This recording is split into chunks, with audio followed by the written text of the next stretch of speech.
Yo, what's up? This is Artista, and welcome back to my channel where I like to talk about all things spooky, scary, and have a little bit of fun. Today on the channel, we're going to be talking about those brand new spec maps that came out of Horror Night Nightmares, as well as all of the brand new original houses that have been announced for Horror Nights this year. That's right, ladies and gentlemen, boys and ghouls, we have so much Horror Nights information to go over today. It's been a big week already, and I'm sure that there's just more announcements right around the corner, so I'm going to be right back here talking about this again soon. But today, we're going to be catching up on all of the ground that's been covered so far. As stated, we've got brand new speculation maps for both coasts, as well as 4 original haunted houses announced for Orlando, a bunch of scare zone leaks I gotta go over with you guys, and so much more. Yes, that's right, we may actually know what scare zones we're even getting this year. So tune on in and strap yourself down, because we've got so much to go over here today. Alright, so we've just been given 2 brand new house announcements in the last couple of days here, with Dolls Let's Play Dead and Grave of Flesh getting dropped on us. And that brings our original house count all the way up to 4 now. Admittedly, this spec map is already a little bit dated, but we're going to be filling in the blanks here together. It just came out a few days ago, but the announcements have been dropping like hotcakes. Man, I wouldn't be surprised if by the time I'm done editing and uploading this video, we get another one dropped on us. But even with all that we've gotten in the past few days, there's still a little bit of room for speculation, so let's juice that out, shall we? We've once again got 2 spec maps, one for Orlando and one for Hollywood. We're going to start with the Orlando one and then cover the Hollywood one, going over the whole thing clockwise in rotation and telling you about each of the houses, the scare zones, the shows, everything there is to cover here. Alright, so first up on our list, we've got Soundstage 23A, and this is supposed to be our WWE Bray Wyatt The Fiend house. What started at the beginning of speculation season as a wild hair that somebody had has actually developed into one that I would expect to be announced any day now. The WWE property may sound strange at first, but The Fiend Bray Wyatt and his whole backstory and lore and everything that's set up there is really cool and has a lot of really wild imagery that they can use to flesh out a pretty horrifying house in the long run, I'm telling you. There's been a lot of back and forth on whether or not this was going to be based on Bray Wyatt, The Fiend, or if it's going to be based on The Undertaker, considering they've done an Undertaker house in the past before, but it's pretty set in stone at this point that it's going to be a Bray Wyatt house, heavily focused around the Wyatt 6 family and the current storyline they got going on in WWE. We know this because this bird logo right here matches up identically to the bird logo in the Wyatt 6 design. Yes, there's also a coffin over here on the side, but I don't think that that necessarily means that The Undertaker has to be involved here. The two of them did face each other one time at WrestleMania, but it was an extremely lackluster match that a lot of WWE fans would rather just forget about, and their lore are not entangled into each other in any capacity. No, Bray Wyatt, The Fiend, and the Wyatt 6 don't need to hang on to the coattails of The Undertaker in order to get their story across or get their thing done. I really think that this is going to stand on its own. Fear not, casual HHN goers, this probably will not be a haunted house of us walking through seeing a bunch of people hitting wrestling moves on each other. This is going to be based on the themes, the visions, the ideas, and the nightmares of the character Bray Wyatt. There's a lot of room for some really creative and disturbing stuff. Man, I really wish that I could show you guys a bunch of WWE promo footage to really show you like what Bray Wyatt, the Wyatt 6, and The Fiend is all about, but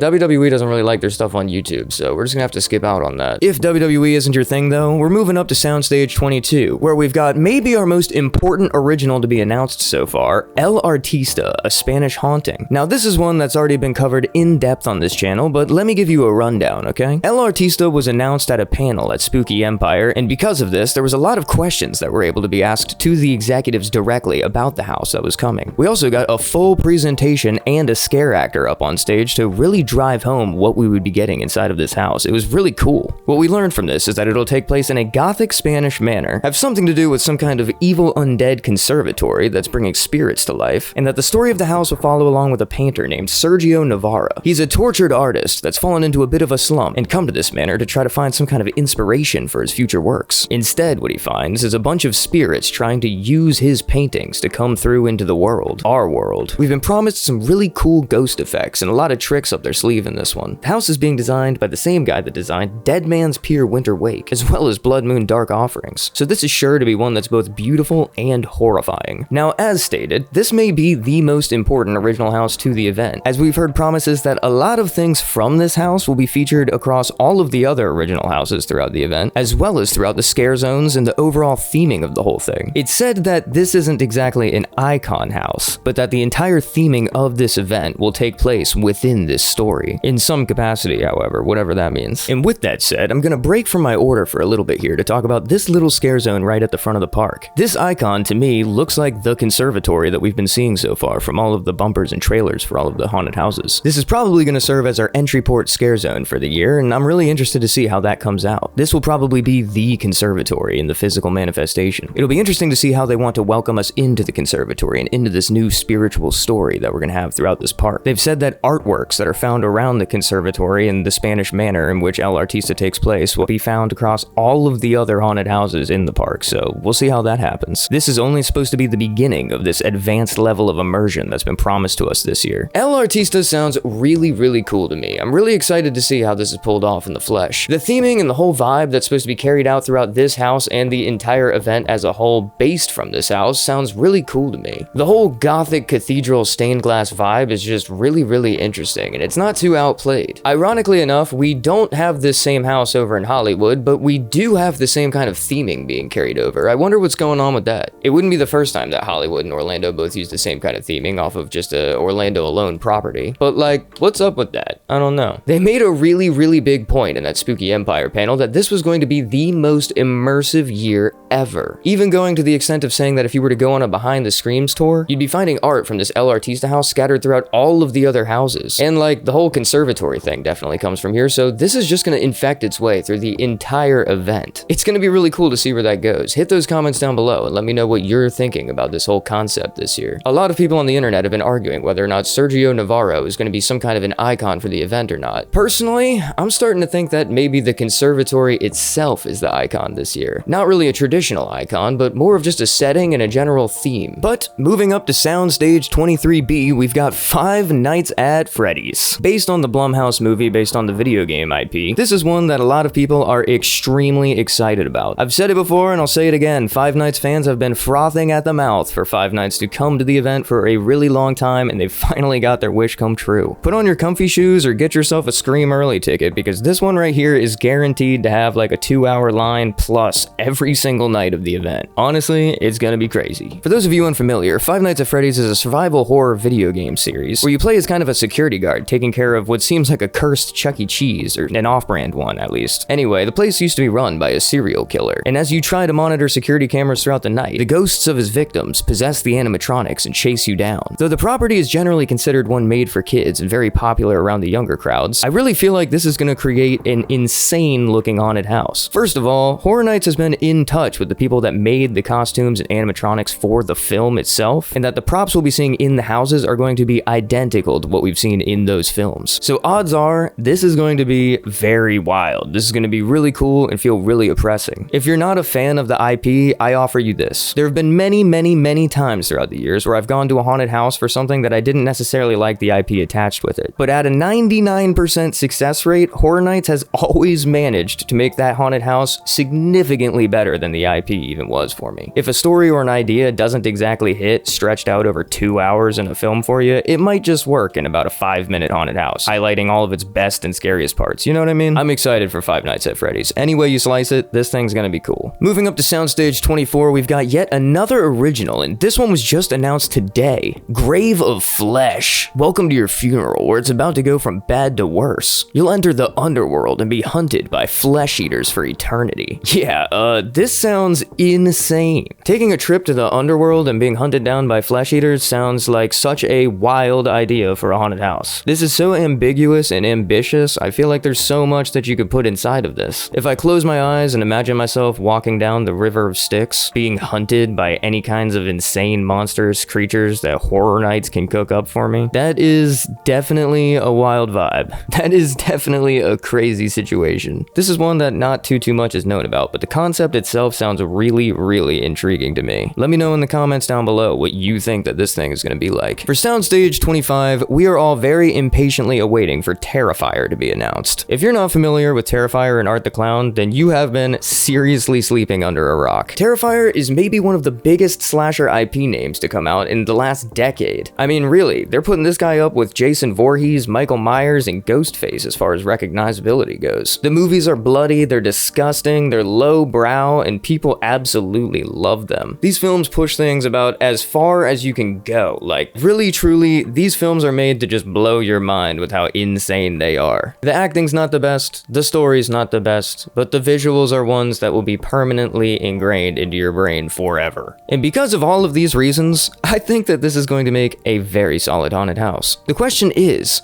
which films or film will they use for this haunted house? Could it be all three of them mashed together into one big piece? Or do you think they're going to want to stretch this out, maybe repeat it over and over again, and subsequently do them one at a time? I don't know. Personally, I think I'd like to see this treated the way that we've seen some of the other slashers treated in Horror Nights the past couple of years. Just kind of give me a best of thing and throw it all together. I don't care if it's too confusing, you know what I'm saying? It's Art the Clown after all. There's really not that much going on here. But speaking of this, if we move right on over to the Fast and Furious building, we've got the Jason Un1v3rse haunted house, and this is one that has people a little bit confused. Okay, so Jason Un1v3rse and not Friday the 13th, right? So over the past, like, decade or so, there's been an insane legal rights war going on between a whole bunch of different companies over the Friday the 13th franchise. Now, those court cases were finally settled, the rights were distributed, and people finally can make movies and do other things based on Jason now. But the way that they do them is a little bit tricky and interesting. So the IP that we're getting here, again, is not Friday the 13th, but it's Jason Un1v3rse. So what is Jason Un1v3rse? This is a brand initiative, and for all intents and purposes, it serves as a complete reboot to the Friday the 13th franchise. It's no longer called Friday the 13th, instead settling for just the Jason Un1v3rse title with the 1 and the 3 in there. They're aiming to make new games, movies, books, comics, and everything else that they can. As Larry Zener said in 2023, if you don't think they're going to mine this IP for everything it's worth in this day of Marvel and Star Wars oversaturation, you're absolutely delusional. So word has been spreading throughout the HHN community that they don't exactly think that this haunted house will have any of the rights to any of the iconic imagery or scenes or stories or anything from any of the other Friday the 13th films. And rightfully so, that is what would make sense here with all the wording that we've seen. But John Murdy himself has kind of put that rumor to bed. He stated in an interview that the Jason Un1v3rse house will be very similar to the kind of Texas Chainsaw Massacre house that they've had recently. For the Orlando folks, even think of the Texas Chainsaw Massacre house that we had kind of recently. The whole thing was based off of like vague imagery and stuff like that. There was like a few characters that didn't belong in some scenes that were thrown into other ones, or even imagine the Chucky best of killing thing, you know what I mean? It seems that these are more along the lines of what we can expect out of this Jason Un1v3rse house. So if that is the case, then we could expect to actually see some iconic imagery and scenes throughout the franchise inside of this house. The whole thing is very confusing, and we'll kind of just have to wait and see, but either way, I kind of wouldn't really be surprised, but I'm expecting to see the same stuff that we're used to inside of this. I don't think that this is going to be like an off-brand we got Jason at home thing where nothing is going to relate to anything in any of the movies at all whatsoever. I really don't think that that's what's going to be happening here. Yeah, so we've got two slashers right next door to each other, huh? That's pretty interesting. I wonder how these two will compare and contrast from each other. I haven't really heard a lot of people talking about it since the Jason Un1v3rse thing was announced, but going all the way back to when we were talking about Scream maybe coming to the event, people were saying that having both Scream and Terrifier would just be too much, way too slasher heavy. Now for me, I'm a slasher guy, so there's no such thing as too slasher heavy. But I wonder how these two IPs will handle their haunted houses and will handle the way that they deal with the movies in their franchises. Obviously, the Friday the 13th thing is a lot to unpack, and there's just way too much going on there to even really dive that much into this video. But Terrifier, on the other hand, is a much more classic example of what we're dealing with here. Let me know in those comments down below what you guys are thinking about this and how you guys want to see these IPs represented at Horror Nights. Now making our way over into the tents. First up in T4, we've got Fallout. So based off of the Fallout TV series, this haunted house is aiming to be something a little bit different than what a lot of fans are expecting. It will be based off of the TV show, but it will also feature a ton of Easter eggs and nods to the games and to the people that are fans of those. Guests will enter Vault 33 and follow Lucy as she tries to escape a bloody massacre. They will then travel outside of the vault into the wasteland, dodging attacks from scavengers, raiders, and rad roaches. They'll visit locations like Super Duper Mart, encounter the Ghoul, and meet Maximus in his massive T-60 armor. In Orlando, it's even been said that these T-60s will be full costumes, having actual motion to them and even acting out like scenes in front of us. This whole haunted house sounds really, really cool, and there's so much potential that they could get into here. Should they decide to deviate a little bit from the TV shows and include more things from the video games, there could be some horrifying things inside of this house. Now, the only haunted house that we don't really have too many ideas on about what's coming to the event so far is this one located in T3 right here. It's suspected to be some kind of a winter-based house, maybe a Viking-based house, some kind of folklore, but really not too much is known about it. Honestly, if this house was announced by the end of today, or maybe even tomorrow, I would not be surprised. I would expect this coming around the corner here. But let me know in the comments down below what you think this could be before it gets announced. Moving on to T2, we've got Dolls Let's Play Dead. This one was just dropped on us yesterday, and it's one that's already got the community spinning about what this could be about. You're about to become doll-sized and be hunted by toys that have been burnt, melded, and stitched together by a twisted little girl. So you're doll-sized, you're walking around with a bunch of makeshift messed up toys, and there's a twisted little girl lurking around. Yeah, this sounds like a pretty wild one. I imagine that this will feel kind of like that scene from Toy Story where they're walking around and they see all the other messed up toys. There's like the doll head with the spider legs that comes walking out. The fact that we are small and walking around at the same size as the dolls means that everything around us isn't going to be like little dolls. They're probably going to be life-size or even bigger, you know what I mean? And if we're that small, then how big is the twisted little girl going to be? Will she make an appearance in this? Could we maybe get like a massive puppet in this thing of this insane looking little girl? Possibly even maybe, I don't know, Cindy? That would be pretty cool, wouldn't it?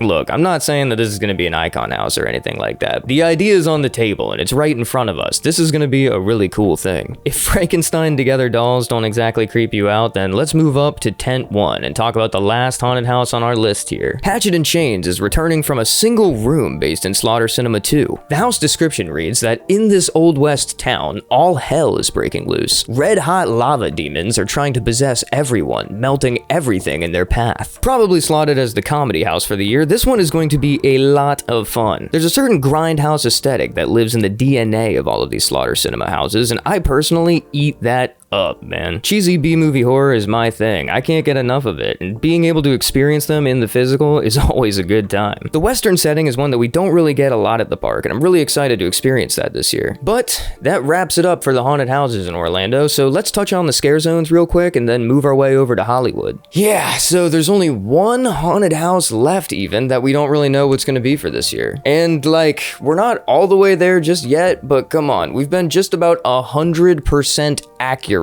with the speculation that we've been going this year. Gotta give myself a little pat on the back there. We've been following along with all of the good threads, and we've ended up right exactly where we were hoping we would be. Almost all of our theories and speculation have been confirmed so far, just except for Terrifier at this point. But what do you guys think this last original house is going to be? It's the last one that could really surprise us. I'm personally excited to find out. If it is going to be a winter house, if it's going to be covered in snow, oh man, those are always the best, aren't they? But the haunted houses aren't the only things to be talking about here. We also got to go over these scare zone leaks one more time. I made a whole other video talking about this a little bit more in depth over on the channel, but we're gonna brush over this because it's starting to look like these may actually be real. So this very first scare zone we've already talked about a little bit is probably gonna be the conservatory. But as far as these other ones go, again, not too much is known about these. But there was a pretty major scare zone leak a few weeks ago that gave us some information on what these could be about. Now with that said, you do gotta take this with a grain of salt because apparently this scare zone leak was developed around the time that Epic first opened, and that was a little while ago, especially in terms of like HHN developing scare zones. Things change, things get scrapped, things get moved around pretty frequently for scare zones. They're working on these things all the way up until the gates open, I promise you. I've seen people talk in the comments before, and it is a pretty bad misconception that these scare zones have to be done like months before the event opens up. That's not the case at all. I promise you, I 100% guarantee they're still working on these things right now, and there's probably still a couple of them that could change. Now, with that said, let's talk about the leaks that we saw and how they contribute to these icons we got. Now, in the New York area, we've got a fedora with a little mask on and a biohazard symbol. Now, when I first see this,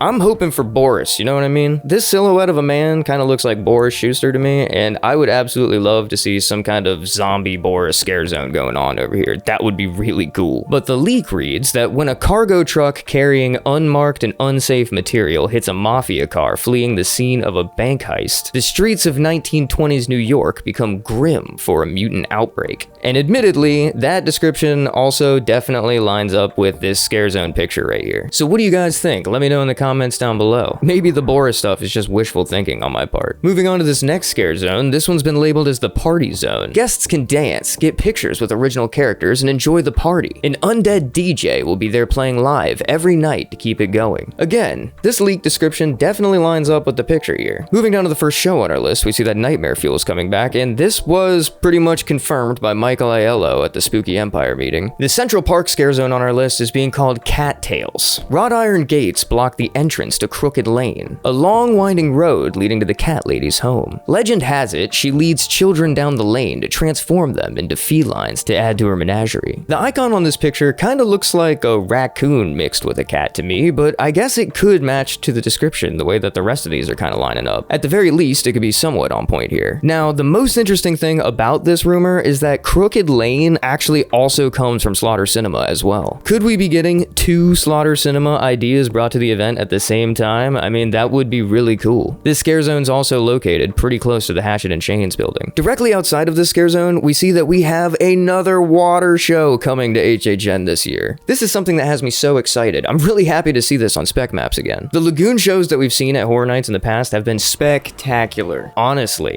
And the event just needed something to eat some more people up. We can't do it with just one show, especially with Rip Ride Rocket closing down. This is exactly something that we needed, and I cannot wait to watch it this year. That's not the only surprise on this new spec map, because if you look down right here, we've got a chainsaw roller skate horde? Yeah, located right outside of Mel's, we've got chainsaws and roller skates. Now, if you've been following this channel for a little while now, you'll know that earlier in the year, I posted this bit of speculation that we could be having a Mel's Die-In scare zone, after Horror Nights put out an advertisement requesting that scare actors sign up who are really good on roller skates. Now, fast forward a little bit of time, and look here. This could actually be coming. A Mel's Die-In scare zone is one that I know will be eaten up, no pun intended. Mel's has offered some great fan service for Horror Nights fans for a really long time, and this will be a cool way to integrate that more into it. For our final scare zone, and for our final thing that we'll be talking about over here in Orlando, we've got this vampire masquerade kind of thing going on here. The leaked description for this scare zone reads, "You've been invited to a Halloween masquerade where guests wear elaborate costumes. As the night deepens and the dancing intensifies, the masks fall away, revealing the true horrors hidden beneath. They are vampires, their predatory smiles glinting in the dim light. With their disguises discarded, they turn into bloodthirsty monsters and hunt their prey." Now, this could easily be another, like, vamp scare zone, you know what I mean? Those are beloved by Horror Nights veterans. But it could also be something brand new. What do you guys think? Let me know in the comments down below if you'd love to see another, like, vamp iteration going on here, or if you think they should move on to another original idea. Either way, I'm sure that masquerading vampires in the streets are going to be a lot of fun. And that wraps it up for Orlando, so let's hop on over to Hollywood now and check out what we got going on over here. Alright, so Orlando is looking absolutely stacked to the gills. This is going to be one of the best events in recent memory, in my opinion. How do you guys feel about it? If we get this exactly the way that we're speculating it, how good do you think this event's going to be this year? But that wraps it up for Orlando, so let's head on over to Hollywood. So first and foremost, there's going to be a few things that are shared across these parks, so let me just update those ones now. We'll lightly touch on what's going where, but I'm not going to fully explain the IPs that I've already gone over with you. Anyways, starting in the UBE venue, we've got Fallout, and moving up to the Persian building, we've got our first difference between these two maps, with Monstros coming back for another iteration. Yes, the Monstros haunted houses are ones that people absolutely adore. They like them a lot on both coasts, and people are really excited to see it coming back to Hollywood. Now, of course, everybody loves shiny new toys and new properties coming over to the event, but Monstros is one that just absolutely never lets us down. There's so many different monsters, there's so much folklore that we can dig into here, and I'm really excited to see how they bring this about this year. The Monstros houses are gruesome, they're violent, they're bloody, and they're vicious. This is sure to be one of the scarier houses of the year right here. Moving up to the Mummy building, we've got Jason Un1v3rse, and in the JW building, we've got the Wyatt 6. For Soundstage 15, we're seeing Five Nights at Freddy's, and in the T-Pad building, we've got the return of, or something similar to, Scarecrow the Reaping. Now, if you're a Horror Nights fan, you're probably familiar with Scarecrow the Reaping. This is another original that people love to see at the event. Something about the scarecrows, the cornfields, the whole vibe just feels really cozy and at home here. It's also important to note that we're getting a version of this over in Las Vegas, and it seems like Hollywood's getting its own one as well. Heading over to the Terror Tram, this year the whole thing's gonna be getting a Blumhouse overlay. The Blumhouse banner covers so many different franchises. I mean, honestly, it's like the Disney of horror over there. With so many options, we kinda gotta look at what's been coming out recently and what's been popping off in pop culture. I would strongly expect to see something coming from Megan, Black Phone 2, and probably a lot more where that came from. The Megan franchise has been a hit at Horror Nights so far, and I'm absolutely sure that they're gonna eat this up over on the Terror Tram. In H-Lot Tent 2, we've got Terrifier, and H-Lot Tent 1 could very well be Poltergeist. Now, Poltergeist is one that we've seen at the event before, but when it came before, it was absolutely amazing. The Poltergeist Poltergeist name and movie alone are ones that are absolutely legendary to the horror genre, so who is complaining here? With such rich source material and so much cool stuff to pick from, I wonder how this will differ from how we've had it before. The HHN heads over in Hollywood are real lucky to be getting their hands on this one. As far as shows go, we have two slotted here, with one of them being unknown and the other one definitely being The Purge Dangerous Waters. And as far as scare zones go, it's going to be a little bit similar of a story. At the top, we can definitely assume that this is Murder of Crows, but this one of the little dancing lady in the skull is one I'm not quite sure about. Perhaps this could be some kind of Day of the Dead scare zone or some sort of party festival zone. The other two are definitely still unknown. Alright, so that's all that I got for you guys today, but it is absolutely looking like it is going to be a great year. And that may be all that I have for you guys today, but the way that this information has been coming out so frequently and consistently, we'll probably be right back here tomorrow talking about more. So be sure to like, comment, and subscribe on this video if you really enjoyed it today. And if you really liked my video, be sure to send it over to a friend you think might enjoy it too. I'm still pretty new over here on YouTube, but I've got hours and hours of awesome horror content over on the channel for you guys to browse. You should take a thumb through my catalog. You'll probably find some things you like. Let me know in those comments how excited you are for Halloween Horror Nights this year. Let me know in the comments if there's anything that you're still holding out hope to have announced this year. There's still time, and there's still time for there to be stuff that we were wrong about, so be sure to let me know what you wanted to see. Also, if there's anything in particular that's fallen through so far, definitely let me know how you feel about that. But as always, I've been Artista, and whether your day's been going good or bad today, I hope it gets better.